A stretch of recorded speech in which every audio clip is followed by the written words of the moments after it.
Olha o que a palavra de Deus nos diz. 1 Coríntios 14, de 1 a 5. Segui o amor e procurai com zelo os dons espirituais, mas principalmente que profetizeis. Pois quem fala em outra língua não fala a homens, senão a Deus, visto que ninguém o entende, e em espírito fala mistérios. Mas o que profetiza fala aos homens, edificando, exortando e consolando. O que fala em outra língua, a si mesmo se edifica, mas o que profetiza, edifica a igreja. Eu quisera que vós todos falasseis em outras línguas, muito mais, porém, que profetizasseis, pois quem profetiza é superior ao que fala em outras línguas, salvo se as interpretar, para que a igreja receba edificação. Amém? Palavra de Deus para o seu povo. Queridos, eu fico assim, impactada, quando eu vejo pessoas dizendo assim, o Espírito falou comigo, o Espírito me direcionou, o Espírito fala, queridos, ele é vivo. Claudete estava aqui, o Espírito me deu o Salmo 121, o Espírito nos levou. A Bia Bentley disse aqui, porque o Espírito Santo nos conduziu. A igreja, queridos, por um período, tem perdido essa capacidade de ouvir e de discernir a voz do Espírito. E a voz do Espírito é uma voz orientadora, é uma voz transformadora, é uma voz de discernimento. Assim como a Claudete teve discernimento de que aquele rapaz estava afastado. E nós estamos então, queridos, num período onde quando se levantam profetas que ouvem verdadeiramente a voz de Deus, nós nos surpreendemos, enquanto isso deveria ser algo natural na vida da igreja. Todos nós deveríamos ouvir, discernir e falar aquilo que o Espírito compartilha conosco. Deus tem compartilhado ao meu coração, queridos, que é um tempo onde está se aproximando o fim. Jesus está voltando, você consegue entender isso? Os sinais estão aí, queridos. Os sinais estão aí, Jesus está voltando. E ele já dizia isso no seu tempo, ele diz, eis que estou à porta e bato. Se você abrir, eu vou entrar e vou cear com você. Só que a porta, queridos, é Cristo. E só há um caminho. Eu sou o caminho, a verdade e a vida. Ninguém vem ao Pai senão por mim. Só há um caminho, é inegociável, é Jesus, Ele é a porta. Jesus está voltando, os sinais estão aí. Mas a igreja parece que não percebe essa volta. E estamos, queridos, como cachorro correndo atrás do rabo. Muitas vezes preocupados demais com a nossa existência mundana. E nos esquecendo de que o que vai sobrar deste corpo é a nossa alma. Não que não tenhamos que ter zelo, queridos, pela nossa vida neste mundo. Não é isso, não quero dizer isso. Mas durante uma época, nós nos deslumbramos e vivemos só no céu. Estamos vivendo uma época de racionalismo, de secularização, de liberalismo, aonde só queremos viver aqui na terra. E nos esquecemos que a nossa maior herança, ela é celestial. Já nos foi dada. Eu e você podemos ter vida abundante, amém? É promessa de Deus. Eu vim para que tenham vida e a tenham em abundância. Mas nós entendemos que abundância é quantidade, são coisas, é material, enquanto a abundância nada se diz respeito a acúmulo de dinheiro ou acúmulo de coisas. Mas estamos como cachorros correndo atrás do rabo. E não vivemos uma vida abundante, pelo contrário, nos fatigamos. E nesse tempo, queridos, nesse tempo de secularização, de liberalismo, de confusão, de sofismas, Deus tem compartilhado comigo que Ele vai levantar profetas. Amém? Amém. Profetas. Profetas que vão trazer à consciência a sua igreja, a sua noiva, a verdade da sua palavra. E a profecia, ela tem um propósito. E nós lemos aqui agora. Paulo estava diante da igreja de Coríntios, queridos, uma igreja viva, cheia de dons. cheia de ministérios, uma igreja que ajudava as outras igrejas. Quando Jerusalém, queridos, passou por uma fome muito grande, foi uma das primeiras igrejas a enviar mantimentos. Mas uma igreja ensimesmada, vaidosa, que começou a nomenclaturar e a classificar os crentes dentro da igreja. Esse tem poder, esse não tem poder. Esse é cheio de unção, esse não é. Quem falava em línguas então, era o top, era o must. E aí virou uma confusão, porque todo mundo falava em línguas e ninguém se entendia. E aí Paulo manda uma carta para fazer com que aquela comunidade que era noiva pudesse entender o seu papel, o papel profético. Meu irmão e minha irmã, eu quero que você entenda que como parte da noiva de Jesus, você tem um papel profético. E a profecia, ela tem 3 finalidades. E nós lemos aqui, o versículo 3 diz, mas o que profetiza fala aos homens. Muitas vezes nós estamos mais preocupados em aparentar que falamos com Deus, enquanto o que Deus espera de nós é que sejamos cheios dele para falar aos homens. Não se preocupe em aparentar nada para Deus, Ele sabe quem você é. Antes que você fosse formado no ventre, Ele já te conhecia. Você não precisa provar nada para Deus, meu irmão. Deus te ama, Ele te fez, mas talvez você não saiba quem você é. Talvez seja você que ainda não ouviu da parte de Deus o que Ele fez de você. E aí nós estamos mais preocupados em agradar a homens, em aparentar para Deus algo que não somos, do que discernir a sua voz e profetizar como Ele assim nos ordena. E a profecia, queridos, ela edifica em primeiro lugar. E eu gosto dessa palavra, edificação, edifício. Técnico em edificações. O que um técnico em edificações faz, meu querido Esdras? Constrói, planeja, executa construções. Alguém edificou esse templo. Queridos, vocês têm ideia da profundidade dessa palavra? O profeta é aquele que constrói algo novo, pela palavra, pelo poder da palavra. Mas não é a palavra dele, é a palavra de Deus, que ele, por obediência, profetiza. E que traz à existência aquilo que não existe. Assim como a dona Domitília, há 21 anos atrás, passando pela Castelo Branco, ouviu o Espírito Santo de Deus, que disse a ela, eu quero uma igreja aqui nesse lugar. E ela, com 63 anos, ouviu, profetizou, obedeceu, e hoje foi estabelecida a pedra fundamental. Cumprimento de promessa, cumprimento de honra por um profeta que obedeceu. E que lutou, que foi ridicularizada, inclusive por esta igreja, que muitas vezes não comprou a promessa com medo. Não vamos ter dinheiro, não vamos conseguir fazer, mas que igreja que é essa, que não quer no Deus Todo-Poderoso, o Deus da provisão, o Deus do ouro e da prata, o Deus do maná, o Deus que abre o mar vermelho, o Deus que continua curando hoje e vai curar sempre. Porque é o Deus do poder. Dona Domitília foi profeta. E pela ousadia, pela sua palavra, ela edificou uma nova igreja. E eu pergunto para você, o que você vai edificar? O que você vai edificar? O que você tem edificado? Ou você está correndo atrás do rabo? O profeta, queridos, ele exorta. E aqui talvez é o papel mais difícil do profeta, porque a exortação é o confronto do pecado. E queridos, não se enganem, Jesus não vem buscar qualquer noiva. Ele vem buscar uma noiva limpa, com vestes brancas, com um coração rendido, com uma alma lavada. E se você vive uma vida de iniquidade, não venha com esse papo de que você é noiva. Porque sem santidade nós não veremos a Deus. Por isso o profeta é aquele que põe o dedo na ferida.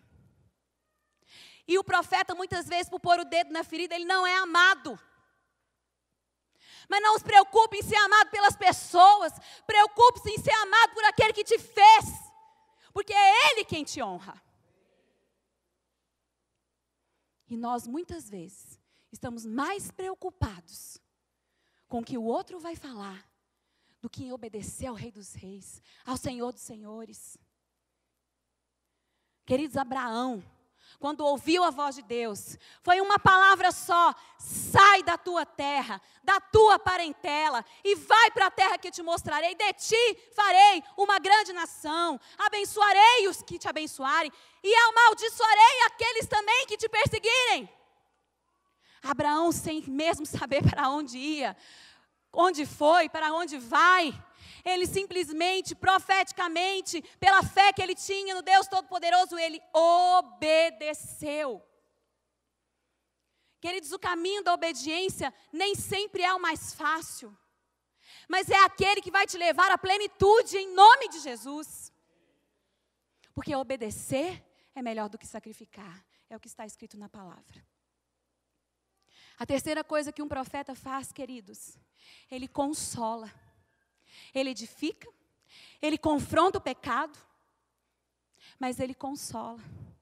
Porque longe do profeta, queridos, querer destruir a vida de uma pessoa, o profeta, queridos, o profeta sábio, ele não expõe o pecado para que a pessoa fique exposta, ele expõe o pecado para que haja cura. E muitas vezes nossa postura profética ela está errada, porque nós queremos nos vingar do mal, muitas vezes, que a pessoa nos faz. Isso não é profecia. Isso não é profecia. A profecia confronta, mas a profecia também consola e traz cura. Traz esperança. E muito mais do que isso, queridos, promove a fé. O profeta é aquele que promove a fé das pessoas, que fazem elas caminharem não pelo que elas veem, pelo que elas ouvem, mas pelo que elas creem. Estamos há praticamente, desde 2008, numa marolinha de crise econômica. Nós estamos em 2017, queridos. Praticamente 9 anos se passaram. E essa marolinha virou um tsunami. E nós estamos aí, queridos, lutando, trabalhando, nos organizando, diminuindo custos. E muitos de nós nos desesperamos. Mas eu quero dizer para você, quem nos sustenta e continuará nos sustentando é o Senhor. Ele pode trazer um emprego à existência que não existe. Ele pode trazer uma provisão que não existe. Eu vou contar um testemunho da semana para Jesus para vocês nesse processo. Os irmãos sabem, queridos, que nós guardamos durante anos um caixa da nossa igreja, para a nossa construção. Mas aprove ao Senhor e ao seu propósito que a construção se iniciasse primeiro em Santana de Parnaíba. E os irmãos da comissão de construção sabem o quanto eles estão trabalhando para economizar o máximo possível. Mas eu vou dizer que, em nome de Jesus, a nossa segurança não é o caixa desta igreja. Porque da mesma forma que Deus deu o caixa, Ele pode tirar e pode dar de novo.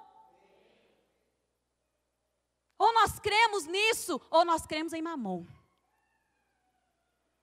E o pastor Lucas, essa semana, levou o Wesley e o Emerson na quarta-feira para ver o terreno. E quando ele estava lá, queridos, um irmão de uma outra igreja metodista, também que estava visitando a semana para Jesus, foi no mesmo momento que eles adentraram ali no terreno, para conhecer a nova igreja que estava sendo plantada naquele lugar. Que coisa abençoada, queridos. Essa igreja tem um dom profético de gerar filhos e filhas, de gerar igrejas. Já geramos muitas, nós não podemos nos esquecer disso. E o Lucas entrou ali então com Wesley e com Emerson, e esse irmão dessa outra igreja também entrou. E o Wesley não sabia quem aquele homem era, e aquele homem não sabia quem o Wesley e o Emerson eram também. E quando ele botou o pé naquela construção, ele se agachou e ele falou: Deus está falando comigo. E o Lucas estava ali do lado, ele falou: quem é o pastor aqui? O Lucas falou: sou eu. Ele falou: vem cá. Deus falou comigo, eu vou doar todo o piso dessa igreja. eu vou doar toda a parte luminária, toda a parte de luz, toda a parte de esporte, eu vou doar tudo. Deus está falando para mim doar. Eu vou doar. E o Wesley começou a chorar. Porque nós servimos a um Deus que traz à existência o que não existe. Porque não é caixa que sustenta essa igreja. É o Senhor. E porque Deus, na verdade, está curando é a nossa vida. Deus está sarando é o nosso coração. Deus está mudando é essa igreja. Para que nós possamos avançar. Para que nós possamos desfrutar do mais que Ele tem por nós. Ou você crê, meu irmão, ou você crê. Com Deus não tem conversa. A profecia, queridos, devolve vida à igreja. Ela edifica a igreja. Ela traz novas possibilidades. E Deus falou comigo que é chegado o tempo de Deus levantar uma geração de profetas. E eu estava ali atrás, viu, Lucas? E o Senhor falou comigo assim, fala com Lucas. Porque você teve um momento, lá na Semana para Jesus, que você ajoelhou. Eu não vi, mas você ajoelhou. E você orou e você se derramou. E você pediu para Jesus falar com você. E Jesus estava ali atrás falando, fala para o Lucas, que ele é o profeta dessa nova geração. De ousadia. Guarda isso na sua vida. Não tema. E eu estava ali, queridos, e Deus me mostrou o Lucas com uma Bíblia na mão. E pregando com ousadia. Porque é esse o Deus que nós servimos. Um Deus que faz infinitamente mais do que tudo que pedimos, pensamos, conforme o seu poder que opera em nós. Abra comigo, queridos, em 1 Samuel, capítulo 3. Prometi para o pastor que eu não vou demorar, mas eu não vou demorar. Já estou acabando. Querido, ser profeta não é fácil. Tem um preço a se pagar. Samuel, quando foi escolhido por Deus, na verdade ele foi, antes de ser gerado, ele já foi entregue. Porque Ana era estéril. E ela subia ao templo para adorar. E quando ela se encontrou com o profeta Eli disse que ela achava que ela estava doidona, né? Que ela tinha bebido tinha tomado uns goró lá, né? Tomou uns traguinhos lá. E aí o profeta Eli repreende ela, e me desculpe, mas o profeta Eli já estava mais para lá do que para cá também. Diga-se de passagem, os seus filhos, Hofni e Finéias, que aprontavam o que queriam naquele templo, naquela tenda da congregação. E aquela mulher diz, não, Senhor, eu não estou bêbada, eu estou amargurada de alma, porque eu quero um filho. E ele, então, como profeta que era, com a autoridade que tinha, seja feito conforme a tua vontade. E aquela mulher volta para casa, e o seu marido Eucana, os dois coabitam, e ela, então, engravida de Samuel. E o texto bíblico diz que ela prometeu Samuel ao Senhor.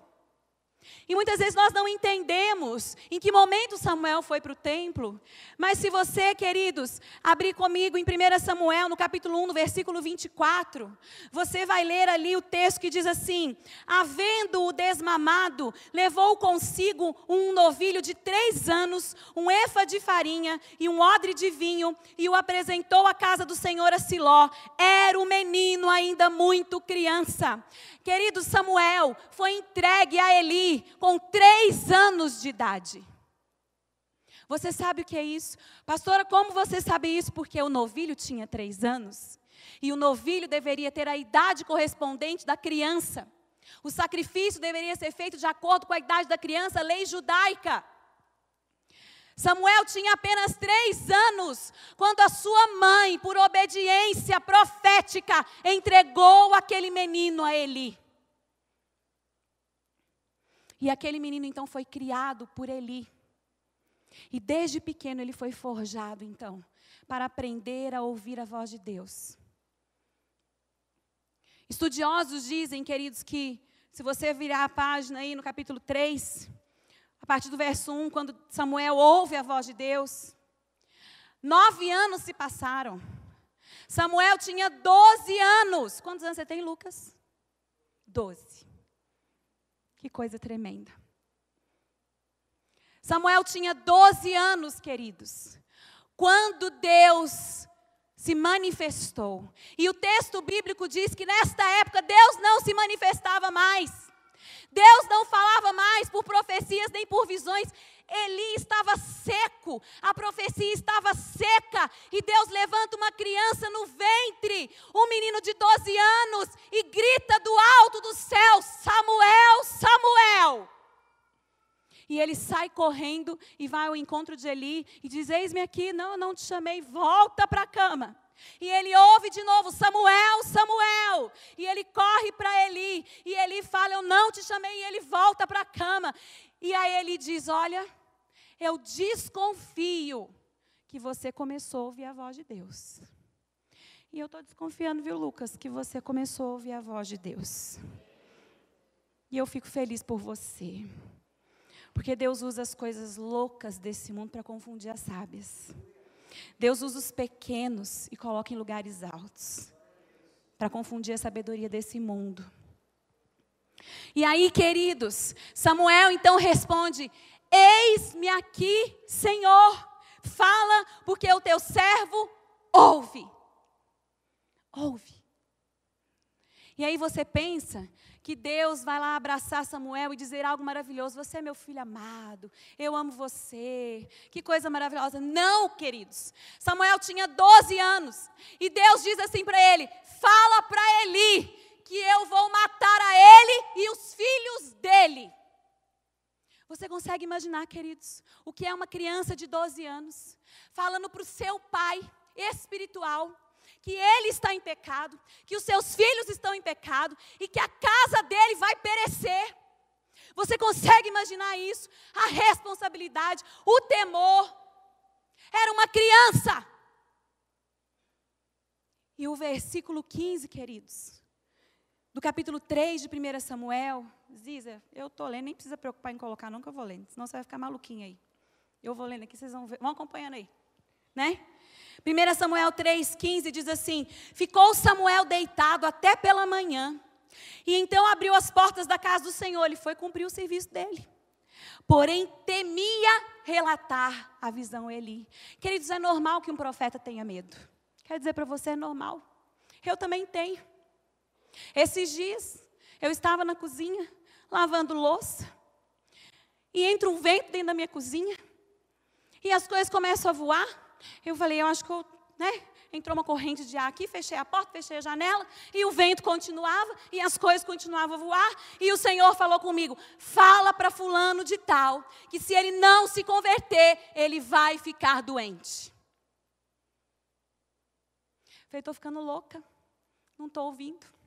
E comecei a chorar. Falei, não, gente, agora eu pirei de vez. E a voz continuou falando comigo. E aí, queridos, eu me prostrei de joelhos na cozinha, fechei a porta e peguei o telefone e falei: Senhor, eu vou ligar para uma amiga que é profeta, que se ela atender, ela nunca atende, ela não está em casa, se ela atender, é porque o Senhor quer que eu fale. E, queridos, eu liguei, mas sabe quando você liga falando, não atende, não atende, não atende? Quando eu liguei, no primeiro toque, aquela mulher atendeu e disse: fala que eu estou aqui para te ouvir. E eu comecei a chorar. E ela disse assim para mim: não feche a sua boca. Porque se Deus está falando, é porque Deus ama a vida deste homem. E quer que haja conversão, quer que haja mudança. E eu desliguei o telefone, continuei chorando, e eu falei: mas Senhor, eu não vejo essa pessoa. Tem tempo que essa pessoa não aparece na igreja. Deus falou assim: hoje essa pessoa vai estar na igreja. Queridos, eu botei o pé aqui, quem estava na igreja? Essa pessoa. E eu falei: ou você se converte, ou você vai ficar doente. E cuidado que você pode morrer. Nós servimos a um Deus que fala. O preço é alto, mas o nosso compromisso não é com o outro. Porque nós precisamos entender que quando a ferida ela é exposta, Oséias 6, capítulo 1 diz assim: Ele faz a ferida e Ele a sarará. E muitos de nós estamos escondendo dentro de nós feridas que estão adoecendo e necrosando o nosso coração e a nossa carne, assim como os filhos de Eli, Hofni e Finéias estavam desonrando ao Senhor, comendo a gordura que pertencia ao Senhor, se prostituindo com mulheres dentro do tabernáculo. E Deus levanta um menino de 12 anos que manda confirmar uma profecia de que eles perderiam a honra de serem sacerdotes na casa do Senhor. Ser profeta, queridos, exige coragem, exige ousadia, exige intimidade, exige preparo. Samuel passou 9 anos naquela casa, aprendendo a ouvir a voz de Deus. E eu estou cansada de pessoas chegarem para mim dizendo que não ouvem a voz de Deus. Meu irmão, não ouve porque não busca.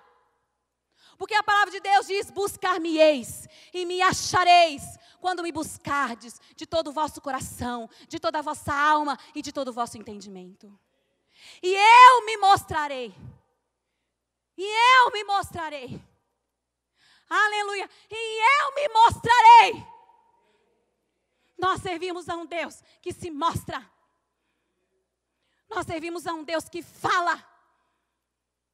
E se você não tem ouvido, a culpa não é de Deus. Cuidado com a sua negligência espiritual, meu irmão, minha irmã. Eu não estou aqui para apontar o dedo. Eu estou aqui porque sou profeta, e como profeta da casa do Senhor, tenho o dever de alertar que Jesus vem buscar uma noiva que o ouve, que o obedece, que se santifica.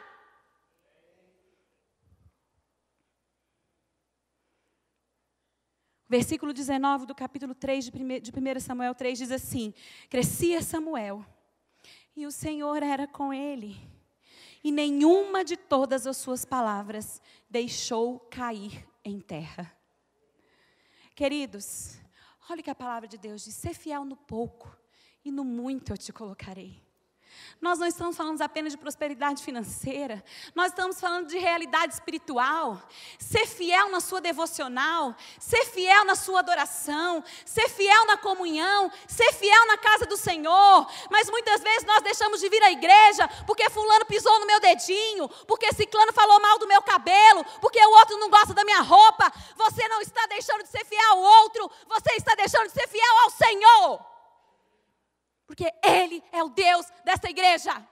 Não é o pastor Tiago, não é a pastora Laura, não é a Marilene, não é a liderança dessa igreja. Nós temos um Rei dos Reis, um Senhor dos Senhores, que exige de nós, queridos, rendição, obediência, prostração, entrega.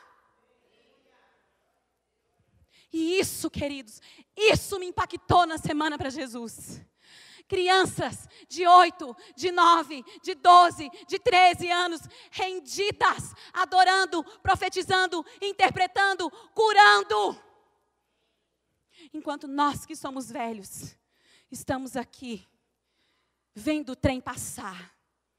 E o trem vai passar, e Jesus vai voltar, mas eu quero ir. Porque como diz Paulo, se a nossa esperança se limita a esta terra, a nossa esperança é falsa. Ela é a morte. Mas a nossa esperança é Cristo vivo, é Cristo ressurreto. A nossa esperança é um Deus que caminha conosco. A nossa esperança é um Jesus que anda, é um Jesus que fala, é um Jesus que cura, é um Jesus que liberta. É um Jesus que levanta profetas. É um Jesus, queridos, que faz infinitamente mais do que tudo aquilo que pedimos ou pensamos. Então comece a pensar coisas altas, meu irmão. Porque se Deus faz coisas grandes, maior do que você pensa, comece a pensar alto, comece a pensar grande, porque Deus vai fazer infinitamente mais. Mas se você pensa pequeno, se você sonha pequeno, se o seu relacionamento com Deus é pequeno, você vai viver coisas pequenas. Existe escolha da parte de Deus para nós. Ele diz: vinde a mim, dê o passo. E eu encerro, queridos, esse momento que o Senhor compartilhou comigo, dizendo que essa noite o Senhor quer encorajar os profetas dessa igreja. Temos profetas nessa igreja. E se você é um profeta medroso, eu quero falar para você em nome de Jesus, Deus quer renovar a sua ousadia, renovar a sua unção. E não só, queridos, encorajar esses profetas, mas também trazer à existência outros profetas, alguns gerados no ventre como Lucas, outros que podem escolher ser profetas se quiserem. Porque Paulo também em Coríntios diz, procurai, pois, com zelo os melhores dons. E Paulo diz, prefiro que vocês falem uma palavra profetizando, do que 10.000 línguas. Eu tenho o dom de línguas, queridos. Mas a palavra de Deus diz que se você fala em línguas, peça ao Senhor que te dê condições de interpretar. Porque quem fala em línguas edifica a si mesmo. Mas quem fala em línguas e interpreta, edifica a igreja. E eu vou começar a dizer para você, não se surpreenda se uma criança, um jovem nesta igreja começar a falar em línguas.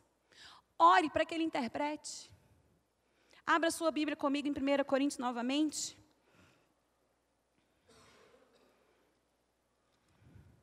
Zé, vem me ajudar. Zé também.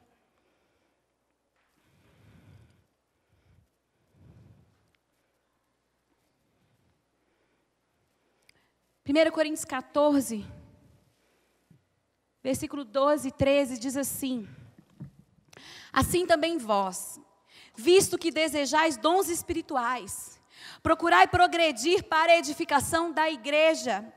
Pelo que fala em outra língua, deve orar para que a possa interpretar.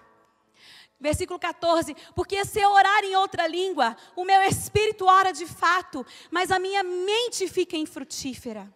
Que farei, pois? Orarei com o espírito, mas também orarei com a mente. Cantarei com o espírito, mas também cantarei com a mente. Queridos, não se trata de uma manipulação espiritual. Você pode dizer assim, por que a pastora está gritando? O que aconteceu com a pastora de repente? Não se trata de uma manipulação emocional. Se trata de um poder espiritual que existe no Espírito Santo. E que age não somente sobre as minhas emoções e o meu coração, mas age sobre a minha mente, transformando o meu entendimento e me levando a crer pela fé que existe um Deus Todo-Poderoso. Que para Ele não há impossíveis, em nenhuma das suas promessas. Hoje eu pisei numa promessa, 21 anos e eu pisei numa promessa. E eu não conseguia nem chorar, queridos, porque a minha alegria era tanta de estar naquele terreno, que eu só queria pular. Eu falei para Azel falou, eu tive que me conter para não chorar. Eu falei, eu queria gritar e dizer, existe um Deus de promessa. Um Deus que não volta atrás. Que aquilo que Ele prometeu, Ele cumpre. E se você não crê, meu irmão, sinto muito. Sinto muito. Sinto por você, que tem uma vida espiritual infrutífera e morna. E como dizem lá Laodiceia, estou a ponto de vomitar. Mas se você crê, você vai ter uma vida cheia do fogo de Deus. Cheia da unção, da ousadia. E onde você estiver, o Espírito Santo vai falar, Ele vai te usar, Ele vai direcionar, Ele vai curar, Ele vai se manifestar. E a terra encherá da glória do Senhor. Porque é para isso que eu e você estamos aqui. Para enchermos a terra, não da nossa vontade, da nossa presença, mas da glória do Senhor. E eu encerro dizendo, queridos, que a Semana para Jesus, para mim, foi uma bênção. Porque eu pude fazer aquilo que Deus me chamou para fazer. Potencializar os dons, desafiar jovens, distribuir a unção do Senhor, para que a igreja do Senhor seja fortalecida e cumpra a sua missão. Porque eu sou profeta. E você? Quem você é?